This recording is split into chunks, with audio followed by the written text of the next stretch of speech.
ரேபிடோ ஓட்டுறவங்க இந்த ஸ்கேம்ல இருந்து ஜாக்கிரதையா இருங்க. ஃப்ராட் கஸ்டமர்னு சொல்லிட்டு இருக்கீங்களான்னு கேட்டுட்டு இருக்கேன். ஆமா சார் இல்ல சார், வீட்ல சும்மா இருக்கப்போ ரேபிடோ ஓட்டலான்னு போனப்போ திடீர்னு ஒரு ட்ரிப் மணிப்பால் ஹாஸ்பிட்டல் கிட்ட வர சொன்னாங்க.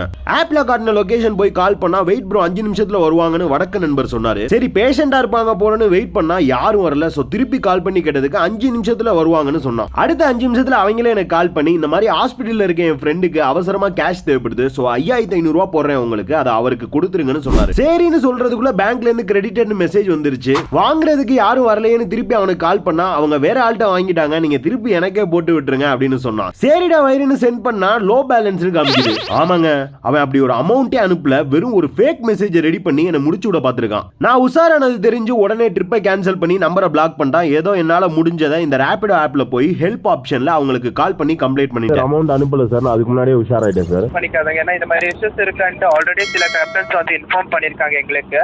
நாங்க எங்களோட ஐஆர்எஸ்க்கு வந்து இன்ஃபார்ம் பண்ணிருக்கோம், ஆக்ஷன் எடுத்துக்கிட்டு இருக்காங்க. கண்டிப்பா நீங்க சொல்லிட்டு வந்து ஃபீட்பேக் எடுத்து கண்டிப்பா என்னோட ஐஆர்எஸ்க்கு இன்ஃபார்ம் பண்றேன். நீங்க டார்கெட் முடிக்கணும்ன்ற அவசரத்துல இந்த மாதிரி ஸ்கேம்ல ஏமாந்துறாதீங்க. ஆல்வேஸ் உங்க பேலன்ஸ் அண்ட் டிரான்சாக்ஷன் செக் பண்ணிட்டு பணத்தை அனுப்புங்க. உண்மையிலே சில இடத்துல உதவி கேட்பாங்க, இதுக்கு பயந்து அவங்களுக்கு ஹெல்ப் பண்ணாம போயிடாதீங்க. இந்த வீடியோ இன்ஃபர்மேட்டிவா உங்களுக்கு இருந்தா நம்ம சேனலை சப்ஸ்கிரைப் பண்ணிட்டு ரேபிடோ ஓட்டுற உங்க ஃப்ரெண்ட்ஸுக்கு ஷேர் பண்ணி விட்டுருங்க.